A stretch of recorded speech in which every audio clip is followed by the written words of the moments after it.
I've been trying to think of a way to illustrate how Paul typically commands Christians, including the recipients of these letters. Because as this book testifies, I'll just hold it up. It's a prop tonight. It's the Book of Church Order for the Presbyterian Church in America. We need to take what the New Testament says and organize it and codify it and break it down into discrete requirements and commandments. I've had, 15 or 20 epiphanies in the course of my Christian life. And one of them was when I was listening to NT Wright. I think he was teaching on Romans. And he said that many Protestants treat the Bible as if it were an unsorted version of the Westminster Confession. And that line just grabbed me. I thought, that's exactly right.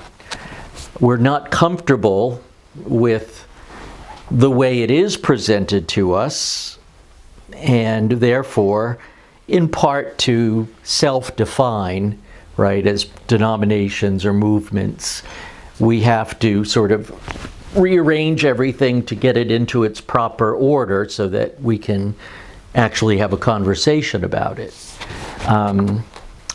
And yet the Bible's not like that. So here's my illustration.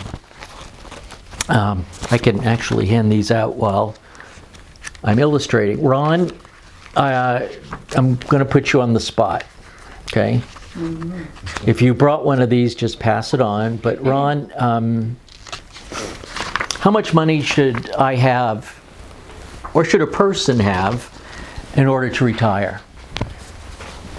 It depends on what lifestyle you want to retire in.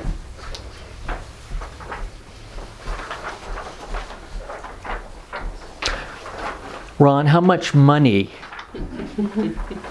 should a person have when they want to retire? Depends on how long you're going to live.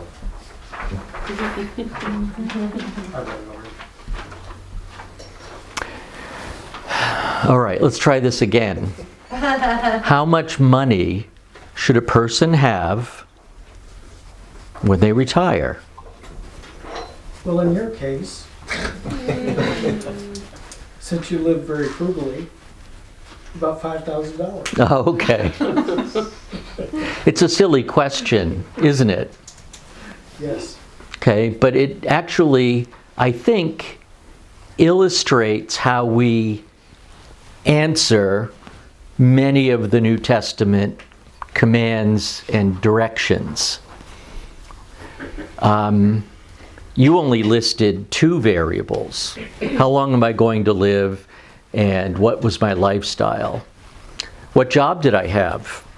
Have I put 10 years in with a reasonably good salary? When do I want to start collecting Social Security?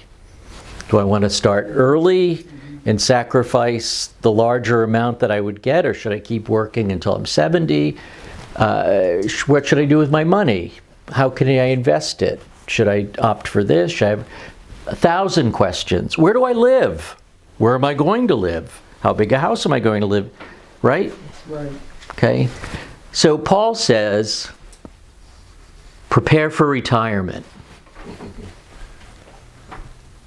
But he doesn't tell us all the time exactly what that looks like, because he assumes that we are, in many respects, local, and that there is a kind of a collective sense of community that informs how we're going to work out the details of his command, prepare for retirement. Okay? So what we want is an amount. Give us a figure. Moses gave Israel a figure. Moses broke it down for them. He gave them percentages. He gave them a calendar. He told them what to do in the course of a given year according to the calendar. At times he is kind of overwhelmingly precise in the instructions that he gives.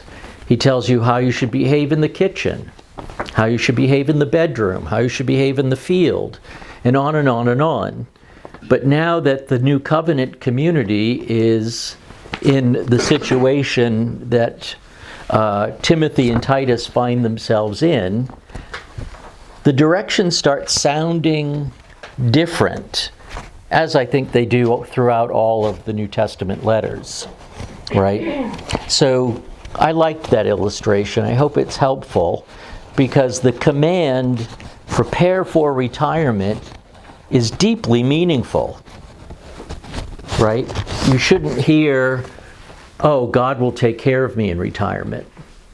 What you should hear is, I need to think about what kind of financial life I'm going to have when my working years end. But that will look different in Kansas than it does in Massachusetts. And it'll look different in, I don't know, London than it will in Boston, and on and on and on. Now take the idea of the command and spread it out inside of an existing community, and the multifaceted nature of it will just kind of grow according to our collective life and wisdom. Okay? So that's the thing that I've noticed and been struggling with for a lot of my Christian life. That Paul, well, look at the very end. I put a quotation from Paul at the very end.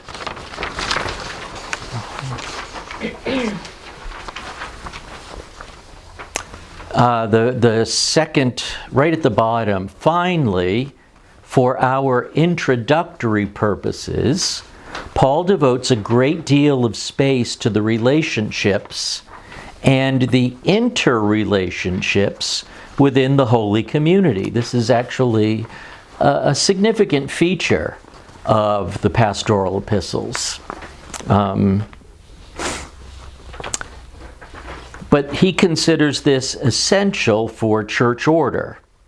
And so I closed with, the aim of our charge is love, as opposed to certain persons who must cease teaching different doctrine. The aim of our charge is love that issues from one, a pure heart, 2, a good conscience, and 3, a sincere faith. What does that mean? That's like asking, how much money do I need in retirement? Why does Paul talk like that? And notice how holistic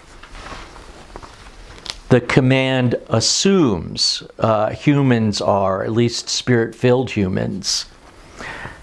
The aim of our charge, while other teachers and false teachers play a big role in what we call the Pastoral Epistles, are doing this, that, the other thing. They Jewish law, myths, ceremonies, all sorts of nonsense that's accrued over the young church's life and can be very influential, as we know from Paul's other epistles. No, this is what we're about, he says to Timothy. We want love, and it's to come from a pure heart, a good conscience, and a sincere faith. Each one of those aspects of the human person has its own adjective connected to it. So, in my favorite way of describing it, you would have thought Paul said, the aim of our charge is to get people to come to a building on Sunday, at least most Sundays. So where does this fit in? So we respond to that by saying, yeah, give us the amount. How much do I need to retire? And if we said that to Paul, I think you would say, you're not getting this, are you? God gave you his Spirit. He washed you. He regenerated you for good works. This isn't something I need to be spelling out to you unless maybe you weren't washed and regenerated, right? So we'll be visiting that theme as we continue. But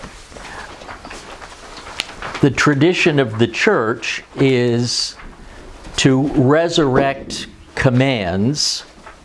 Not that there aren't any in the New Testament. There are very specific, unambiguous commands that you're not allowed to fool around with or decide what it means to you. But there are plenty of places in his directions to these two men, and by extension to the church, where he actually sort of presents a broader vision, if you will. I don't like the word vision. It's overused. Faith inspires a new thing. Yeah, and I'm passionate about that, Bob. It's good to see you with that. Yeah, I have passion.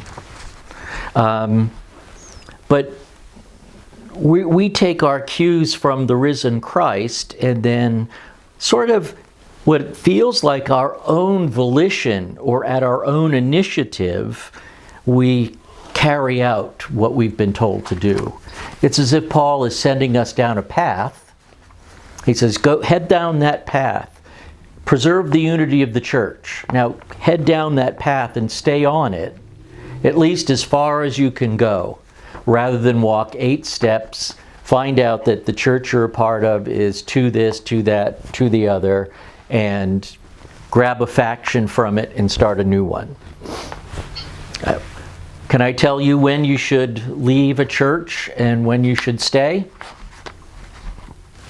I don't have. That's like asking Ron, how much money do I need to retire? Right? But is it important to preserve the unity of the church?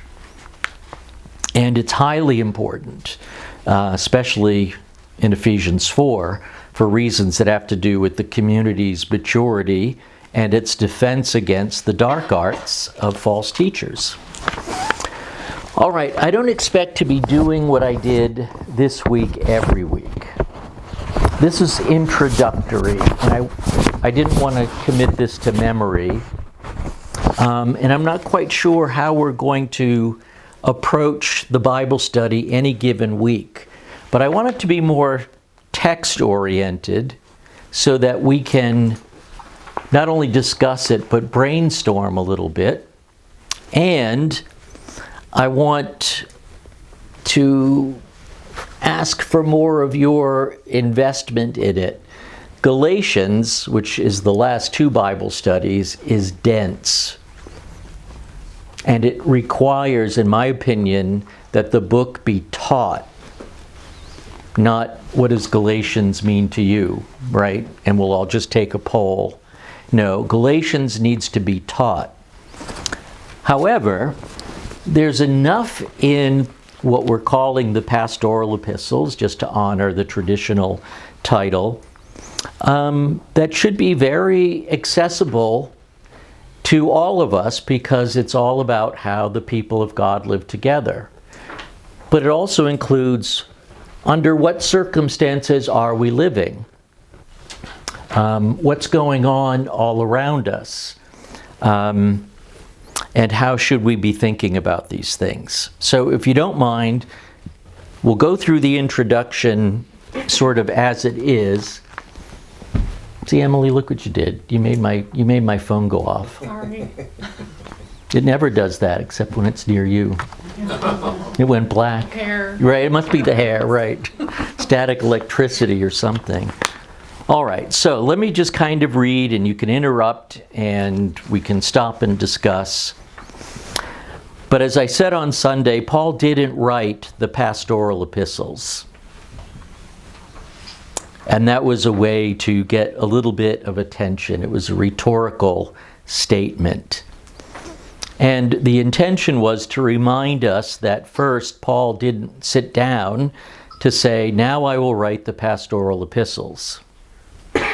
He wrote what are basically ad hoc epistles. Do you all know what ad hoc means? Ad hoc. In other words, it's to meet an immediate need. It's to the moment. Okay? Most of his epistles are. In fact, probably all of them are. So are these, because thank you. You can be the director tonight. No, you don't have to hold it up. That's okay. I do have my Fitbit watch, unless you really want me to hurry up. So, Paul is, as he's typically doing, dealing with crises in local churches. And he needs two very dependable individuals that he can entrust with a task. And the two letters that he wrote to Timothy and the one letter that he wrote to Titus, because they're written to either people who are functioning as what Anglicans would see as bishops or what Presbyterians would see as sort of teaching elders or some in between, we've called them the Pastoral Epistles. But it doesn't mean they're identical, right? They're still ad hoc. And in the same way we call Galatians, Ephesians, Philippians, and Colossians the prison epistles, we see each one of those as a unique epistle. So I don't want to miss that, even though we are actually going to approach the three letters thematically. I may decide that on a week-to-week basis. Should we do this chapter? Or should we sort of organize all the different pieces that Paul has said about subject A and hit them at once? And that will be case by case for me. What I want is an efficient use of our time. For the record, 1st, 2nd Timothy and Titus contain 13 chapters total, 6, 4, and 3 respectively. And these 13 chapters contain 242 verses total. And once again, just for a reference point, there's more than 242 sentences in this book. Okay? So when I bring this to your attention, I'm not trying to demean the book of church order. That's not my point. But my point is, has something happened between here and here as a result of necessity, as a result of what it means to be incorporated, as a result of being under American law and 100 other factors, that actually begins to maybe direct our attention away from something in these epistles that Paul would say is essential. And I think that's what I started bumping into as a young Presbyterian minister. It seemed to me, whether in regional meetings or national meetings, that in order to participate, you needed to be educated well beyond biblical doctrine. You needed to know your book, okay, fair enough, and then Robert's Rules of Order. And then I noticed that it was a certain kind of individual with a certain kind of personality who was often on the floor in any type of meeting of ministers and elders. So what I'm suggesting here is, in our affection for this, which does call for a certain personality type, I think, is it possible that we've ignored what's in here? And I would say, I won't say unequivocally yes, I'm not trying to be unfair, but it's not hard to believe that something like that happens. Okay? So just 242 verses dedicated directly to Paul's way to organize and order local churches. Yet, as we read them, it is quickly evident that the pastorals are not the first century version of our books of church order and discipline, our forms of government, and our directories of worship. So I'm interested in Paul's way of organizing and ordering local churches. So while the pastorals are famous, they inevitably come up when, well, we have an election for an elder or a deacon. So we go back there and find the standards for what a ruling elder / teaching elder should be. And then we put the pastorals back where they came from. How many of you have heard anyone preach or teach through all 3 pastoral epistles?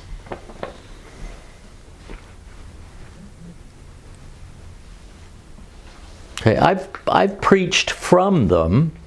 I know I've preached from 1 Timothy just a little bit. I have preached from 2 Timothy and a big chunk of Titus, but I've never preached through them. So we want to make that clear, that there is a way of being the church in Paul's day that comes from the apostle that may not bear a close resemblance to this book or to the one on the table out there, which is the Orthodox Presbyterians. So Geoff, you said to interrupt, right?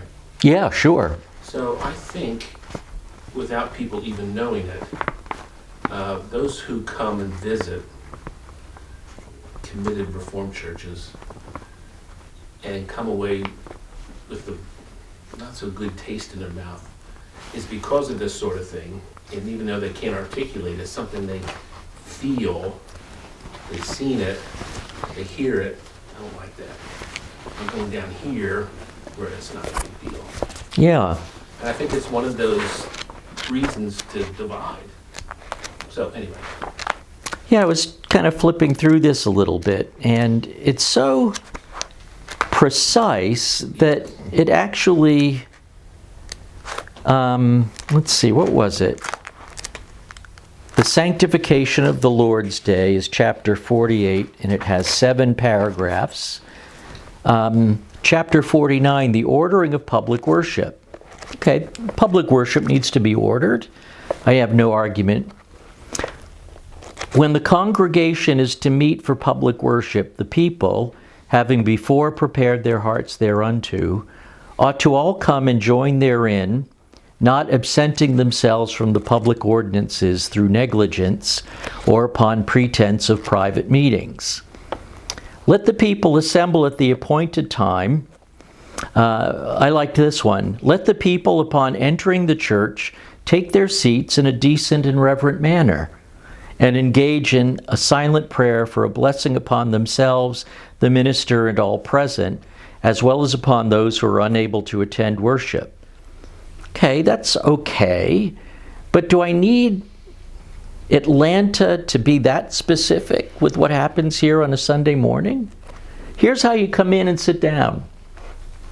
You won't find that in the pastorals. Okay, and that's sort of what I'm getting at. And it's not that I'm necessarily quibbling with this, but somehow over time, getting this precisely right may have come at the expense of all of what Paul has to say in the pastorals. And you'll find that though he gives room to, hey, what should we do when we worship? He also says, and here's how people should relate to one another.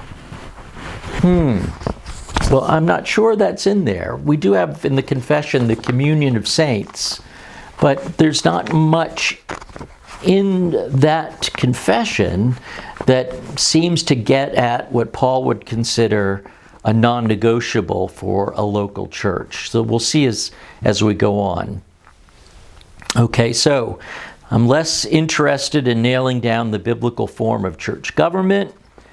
and more interested in how Paul envisions how local churches live, move, and have their being.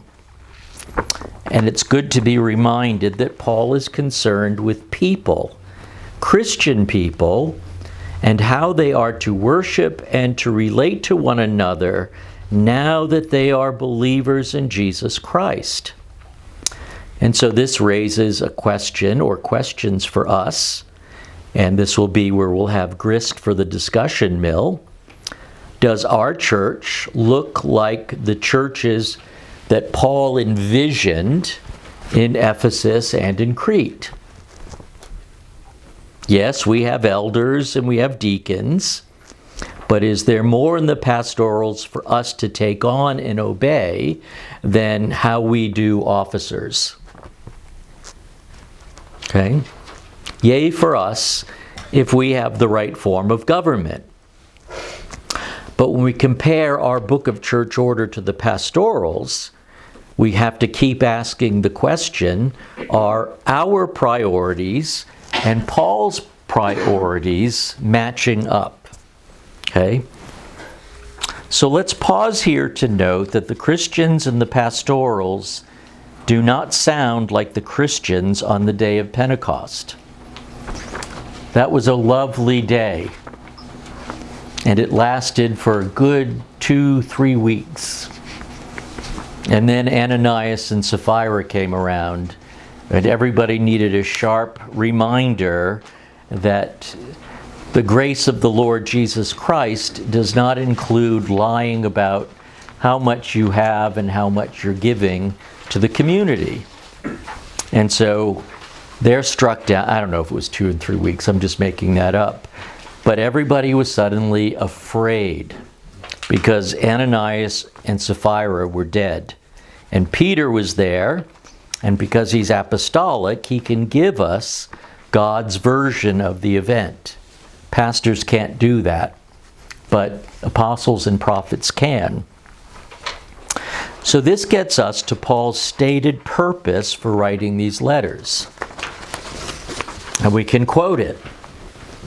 As I urged you when I was going to Macedonia, this is to Timothy, remain at Ephesus so that you may charge certain persons not to teach any different doctrine, nor to devote themselves to myths and endless genealogies which promote speculations rather than the stewardship from God that is by faith.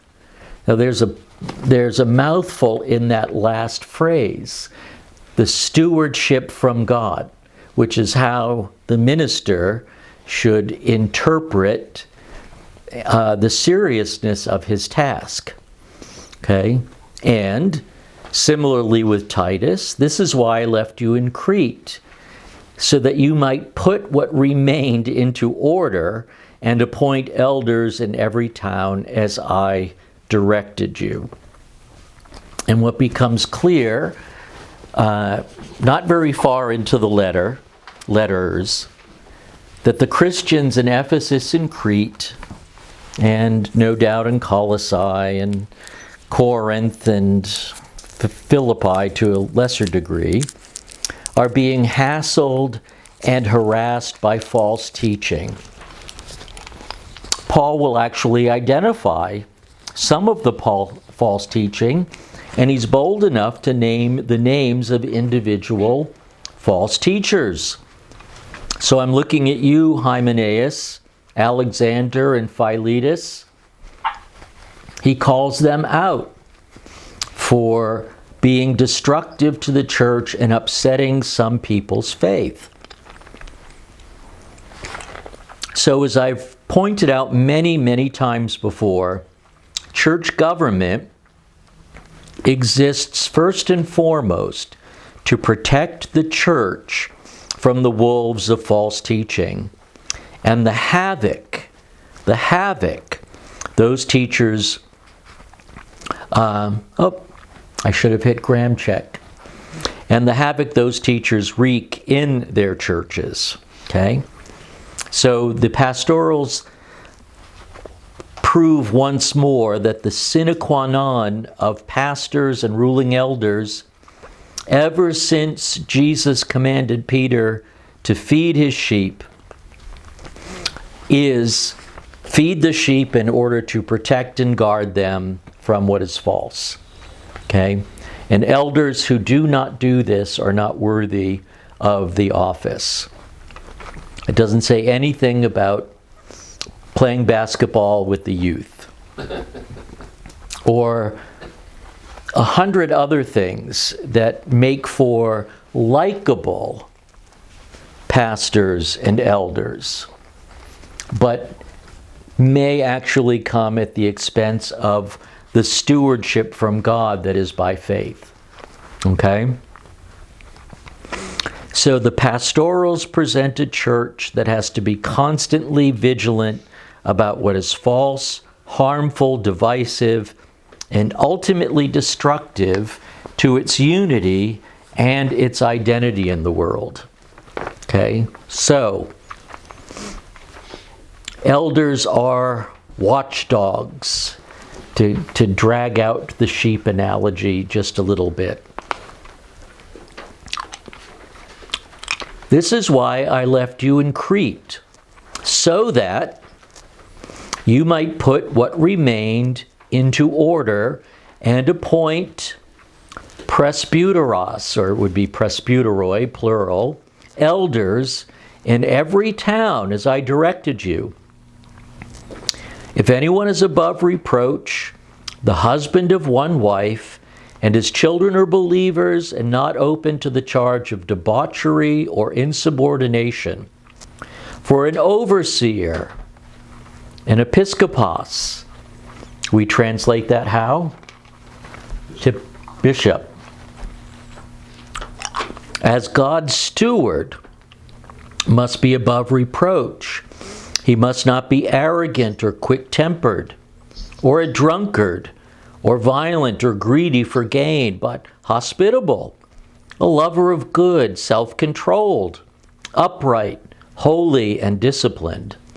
He must hold firm to the trustworthy word as taught, so that he may be able to give instruction in sound doctrine and also to rebuke those who contradict it.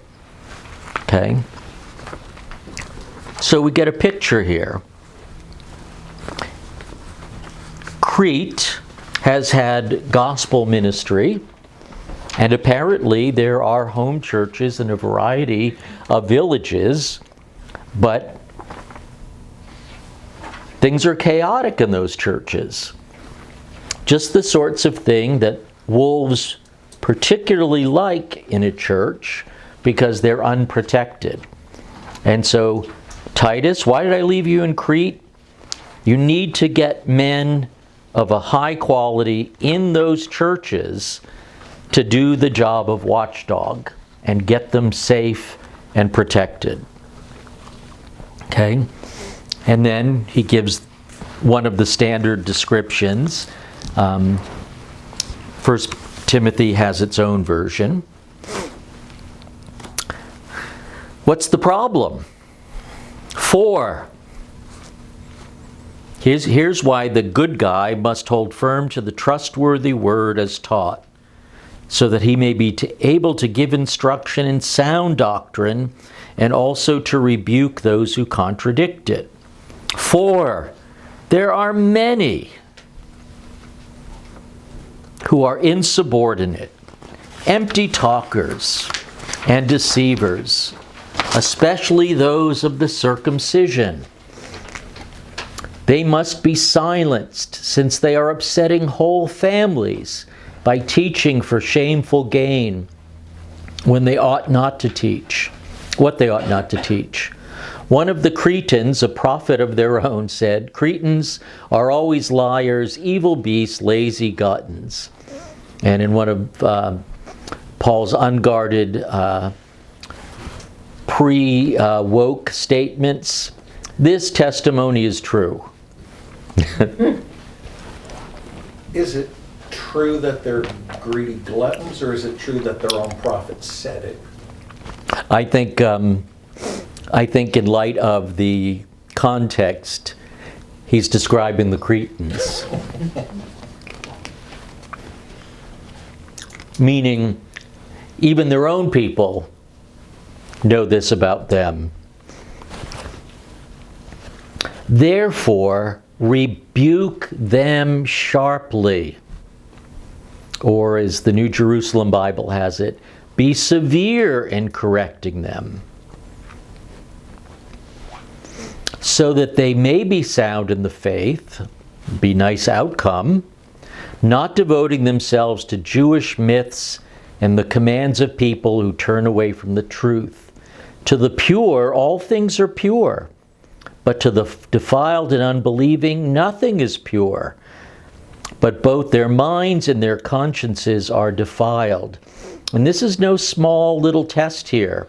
They profess to know God. That's easy. But they deny Him by their works.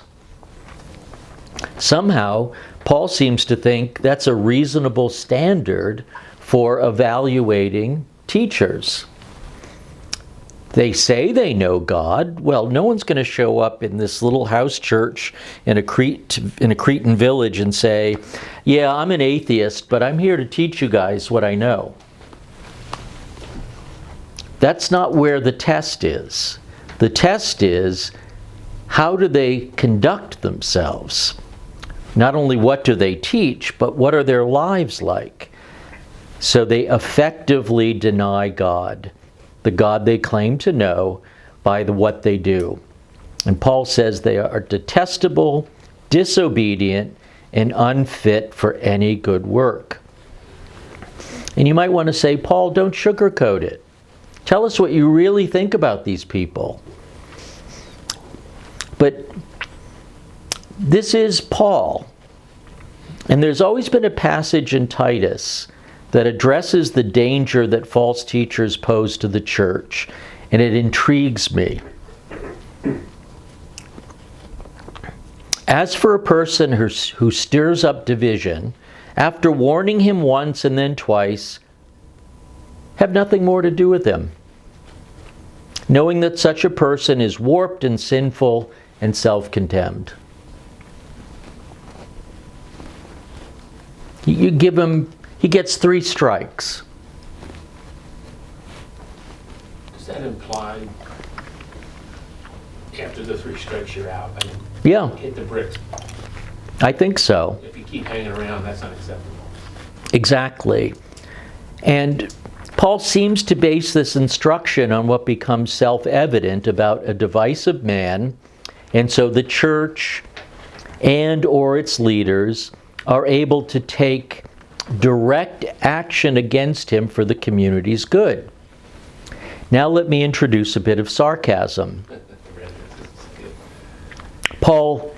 If Paul were a Presbyterian, he would say, as for a person who stirs up division, after warning him once and then twice, begin to take judicial action against him by formulated charges, gathering evidence, and holding a trial according to the strict directions laid down in our book of discipline.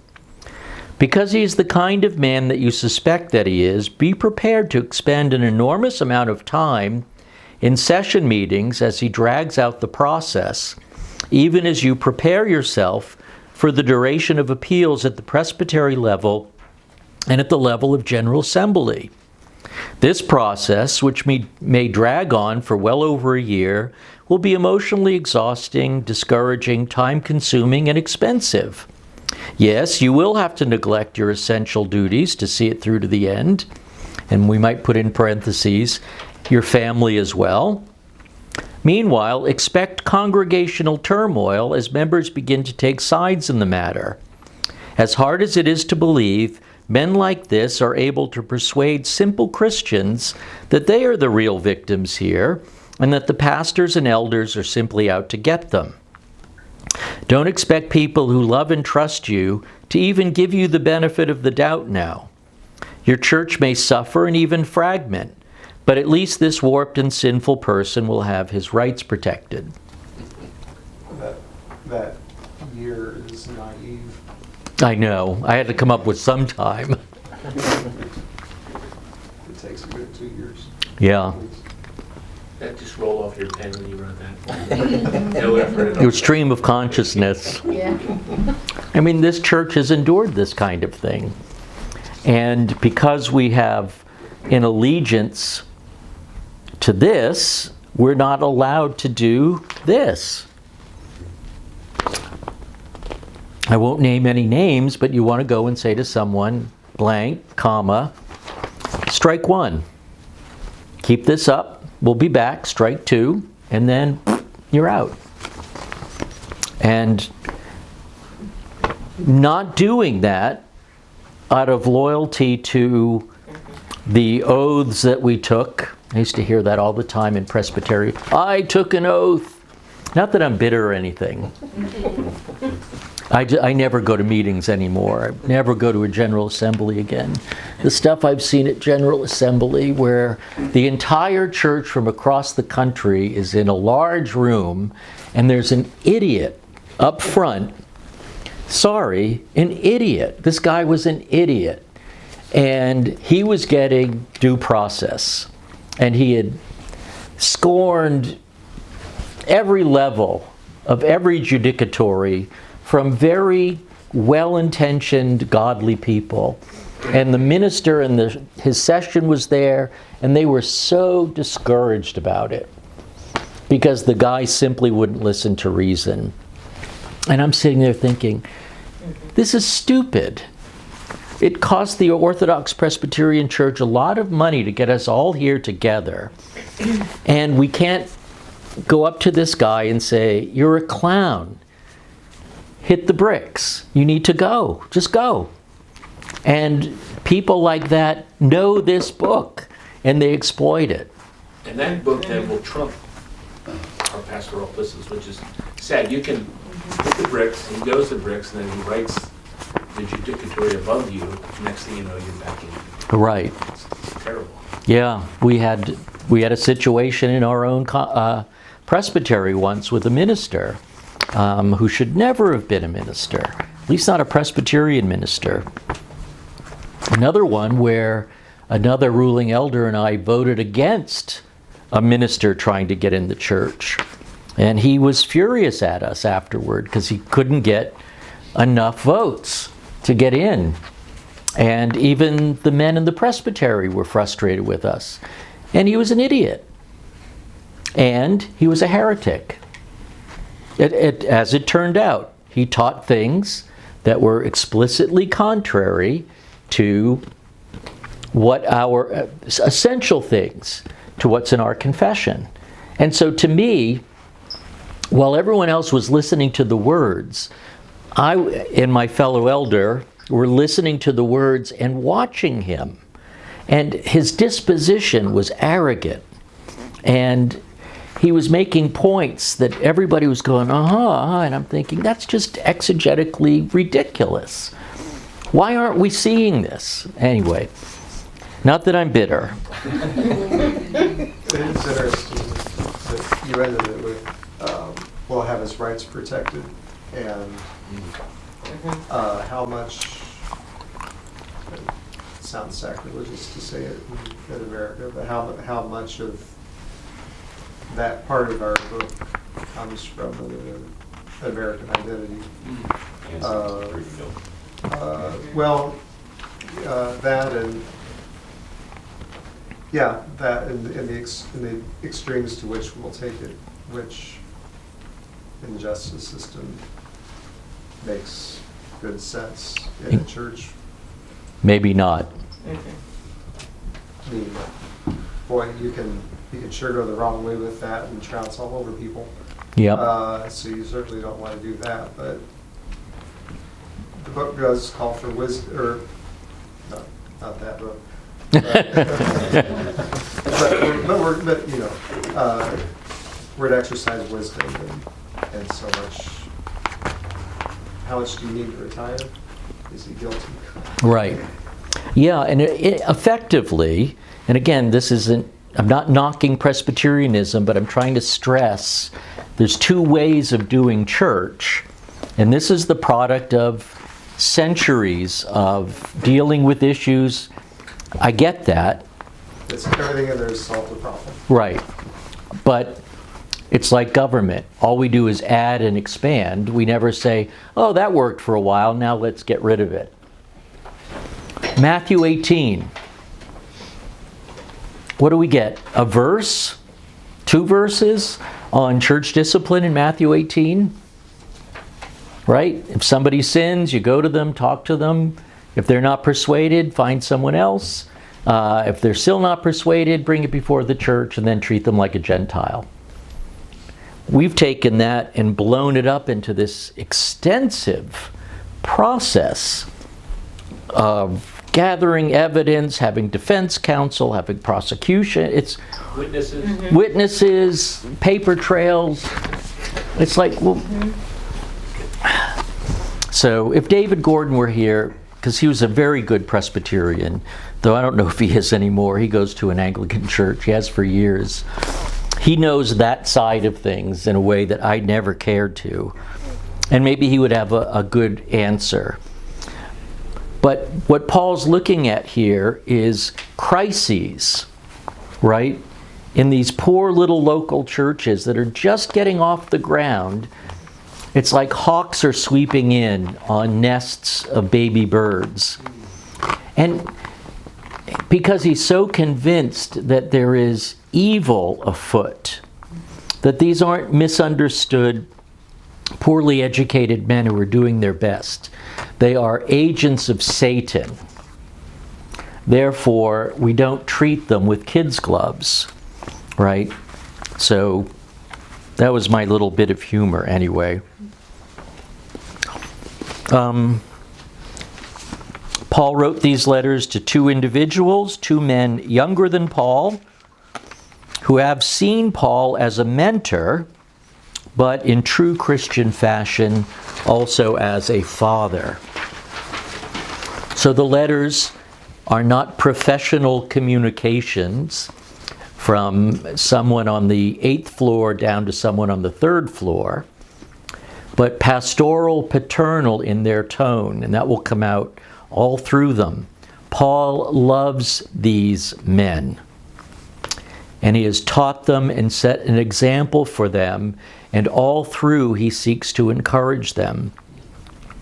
We'll have to avoid the tendency of mirror reading in some places, because some people have seen that Timothy is very young and he's timid and he's shy, and so when Paul gives him encouragement, and tell him to not let anyone look down on his youth, we may think of him as a shrinking violet. And I don't think that's the case. Mirror reading can do that. It means you see the opposite. You identify the problem exclusively by the exhortation, right? So if Paul says, flee youthful lusts, it doesn't mean Timothy is engaging in youthful lusts, right? So he's probably a man of great integrity and has enormous amounts of experience, but nevertheless, he needs encouragement because he's been dropped in the middle of a crisis.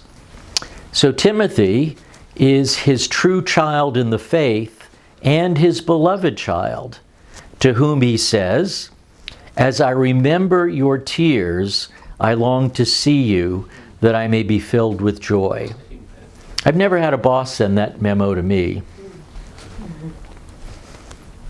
I am reminded of your sincere faith, a faith that dwelt first in your grandmother Lois and your mother Eunice, and now I am sure dwells in you.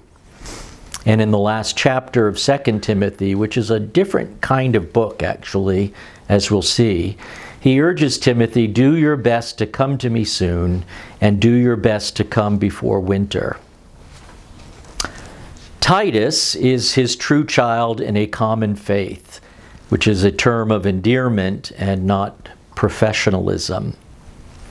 The letters are personal, but I don't think Paul intended them to be private. He intended the letters, and I think certainly this is true with 1 Timothy, to be, quote, overheard by the churches in Ephesus. So, in that respect, he's writing to Timothy, but he expects what he writes to Timothy to be shared with all the Christians there. And as we'll see, they are infused with what we call the gospel. And Paul will pause every so often and set down a brief and direct reference to Christ's work for his people, or, as in 3:16, a confession of faith. Great indeed, we confess, is the mystery of godliness. He was manifested in the flesh, vindicated by the Spirit, seen by angels, proclaimed among the nations, believed on in the world, taken up in glory.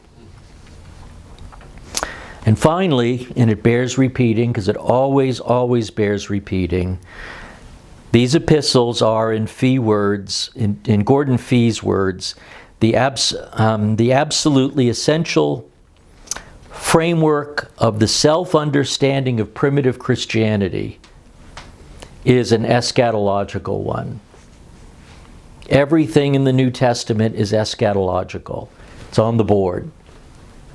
So to read even the Pastoral Epistles without the already not yet framework is to read them hampered.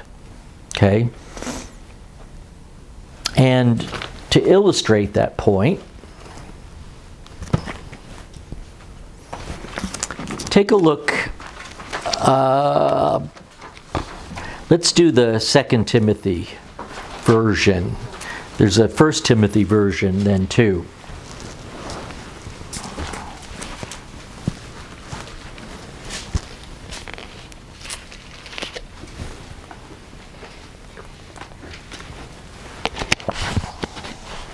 But understand this, that in the last days there will come times of difficulty, for people will be lovers of self, lovers of money, proud, arrogant, abusive, disobedient to their parents, ungrateful, unholy, heartless, unappeasable, slanderous, without self-control, brutal, not loving good, treacherous, reckless, swollen with conceit, lovers of pleasure rather than lovers of God, having the appearance of godliness but denying its power.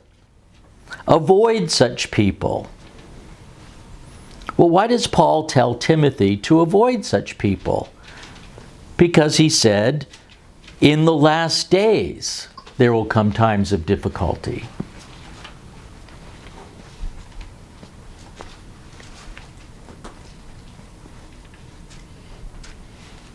Why doesn't he say, Timothy, I just heard from the Holy Spirit, that he actually says something like that in chapter 3, that in the last days it will be really bad. That has nothing to do with us, of course, because we're not in the last days. So how does he say avoid people like this? And why are they already doing nasty things? Debbie? Because the last days started when Jesus returned to heaven. Yes, when he sent the Spirit on the day of Pentecost, that's when the last days began. So if you're a dispensationalist and you're reading this and you don't have the already not yet eschatology, I don't know what you do with it. Oh, I know what you do with it, because this is what I used to hear growing up. This is how bad things are today. And therefore we know it is the last days. So they flip it and argue it in the wrong direction, right? That's why the pastoral epistles are so relevant, because Paul is in effect saying, in the Jewish expectation, we thought the last days would be XYZ. But in the actual realization through the death and resurrection of Jesus and the gift of the Spirit, now we know that the last days have begun, but the present evil age continues on together. And so, Timothy, these are the circumstances in which you carry out your ministry. You are in the most hostile of hostile territories. And I'm not talking about Ephesus or Crete. I'm also talking about Johnson County, because this is what people are in and around the church. Which is what's so beautiful about this is Paul can use language to describe human evil without nailing it down to any particular time or place beyond the last days. And so these are the circumstances under which the church lives and under which you carry out your ministry. And what's so interesting is, that's why Paul expects persecution, of course, from 10 on. And what is Timothy's primary task then, in light of being a minister in the last days when there is so much wretchedness in the world? What's he to do?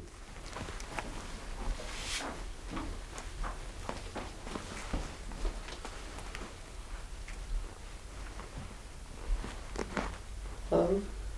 Oh yeah, love, that's nice. Preach the word. Preach the word. Who said that? My wife? She had the answer. You had the answer at a time.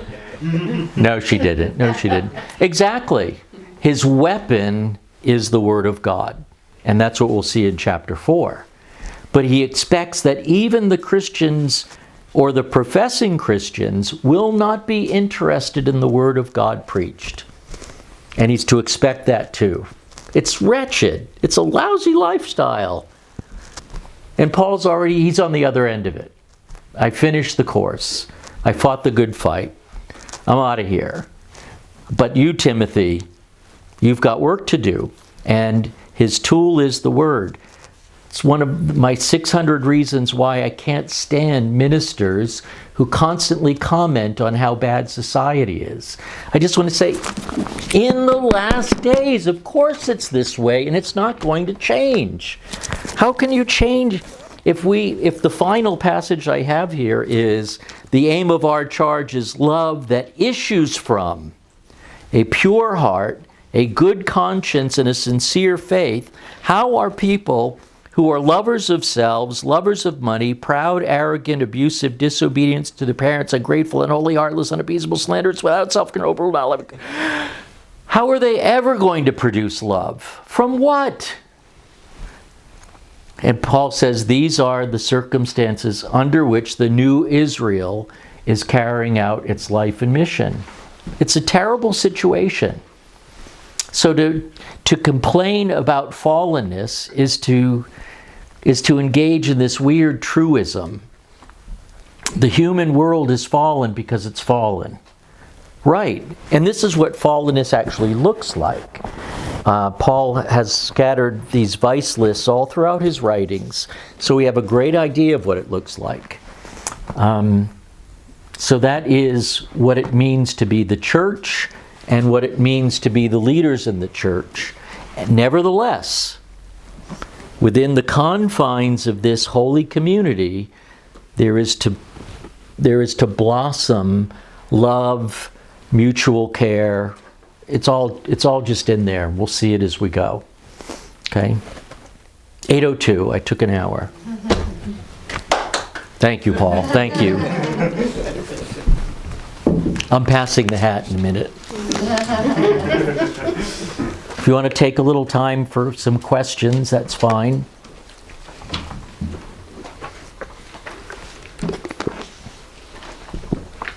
Have you figured it out yet, Ron? The dollar amount that I need to retire? I didn't ask you if you needed a new vehicle or if you plan to do any traveling. Okay, so now you're starting to add Yeah. all the contingencies. It just never ends. No, You'll never have enough money to retire. that's You right. have to keep working. The rest of us could retire, but you need to keep working. Right. Tell me, prepare for retirement. That's the command. I was going to say, in favor of the book, when we were part of another denomination, and I had inside, I was in inside. Right. They just made things up as they went along. Yes. And I will say this, very few of them were wise enough. It's like, well, that's totally inconsistent with the other thing you just did. Yep. And so there is. Don't misunderstand. I'm not knocking this. And as I suggested, this is the product. I think George said it solved many problems, or Everything in there solved the problem. right. And so it's the accumulated wisdom of the church. My main point is our commitment to this may actually, in one way or another, keep us from reading all of the pastorals, which is Paul's version of, quote, a form of government. And if the church isn't wise, that book isn't going to help them. Yes, that's exactly right. And I think Paul would probably say that I'm just guessing now, but those unwise people never met even the basic criteria of being leaders in a church. So one day they said you need 50,000 to retire. The next day it was 100,000, and right, just making it up as they go. Yes. I'm really curious how we got from here, the letters, to, I just got done teaching Middle Ages. And because it's Christian curriculum, it really goes a lot into the Catholic Church history and the division between Rome, Eastern Rome and Western Rome. So I have like this big gap. How do we get from here to the Catholic Church, to the breaking up of the Catholic Church, to the branching off from the Catholic Church? It's like there's like this big hole in my timeline. Yeah. Do you have 5 minutes? That is normal Protestant church history. Okay. Kind of this, they kind of look at the Middle Ages as kind of this blob where nothing much happened, Yeah. and then the Reformation happened and the flowers started blooming. but the Middle Ages it's very interesting, and a lot of it was- happened. It's fascinating, and I learned a lot about the Catholic Church. But I'm not really interested in the Catholic Church. But it's good to be. Right. And it was in a way it didn't become the Catholic Church that you know now until the Reformation. It was just the Western Church. Right. Right. Yeah, they never formulated a clear statement of doctrine until they were forced to by the Reformers, the Council of Trent. Yeah, I read about that in my Middle Ages. I learned about that in my So- Middle Ages unit study. So everyone was, the distinction didn't. But then Exists before. but then one part of it like went back on the agreement, and that was fascinating too. I don't know, it just because I just got done with Middle Ages. Right. I'm like, this is like a disconnect for me. Justo, for what it's worth, Justo Gonzalez wrote a 2-volume history of the church. I've seen it, I think, in 1 volume. Justo Gonzalez. And I read it 30 years ago. But I remember enjoying it because it was just the right amount for an introductory read, as opposed to, some of the more exhaustive treatments. So if you file that name, Justo Gonzalez. You can find that very affordably. I see it in A couple dollars. half price. Yeah. As the history of the church, I think it was just the history of the Christian church, of the Christian or history of Christianity. Justo is Justo Gonzalez. You know what? I actually think I might have this book. Oh, okay. I need to go look through my. It sounds familiar. I have to read that. I'm going to be the first to leave. Good night, everybody. Good night. It's the tradition. Anything else? How about you, Subova? Subova. Yes, I was muted. You said, had anybody sat under the teachings of preach from 1 Timothy, the pastoral ones. Yeah. The church I'm attending down here, they just finished up Timothy 1 and 2. Okay. It was dry for a lot of it, but I think they were trying to establish their form of government that they have taken on. Okay. Is what they were.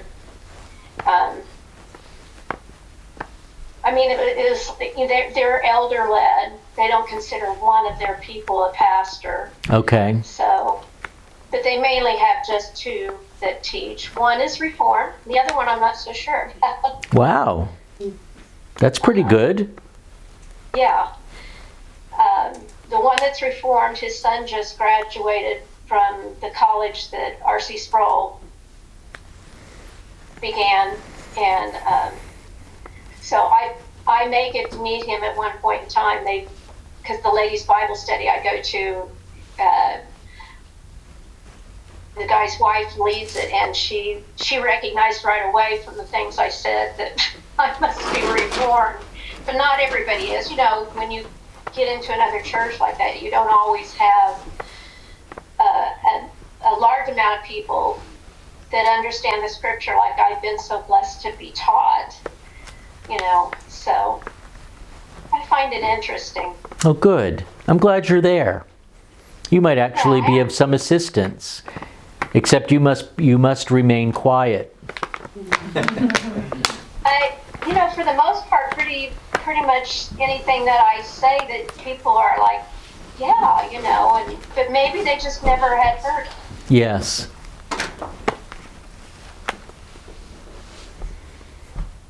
No teaching or having authority over men, okay?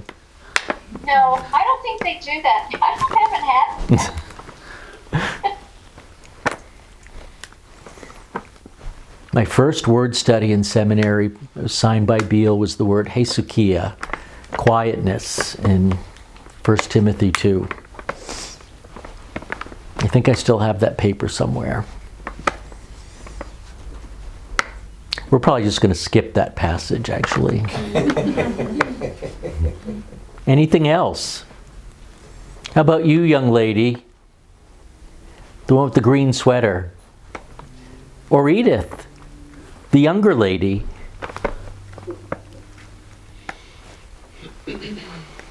All right, we can close down then.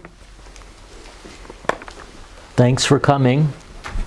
I don't know where we'll be next week exactly, so I'll decide that, I hope, in a timely way.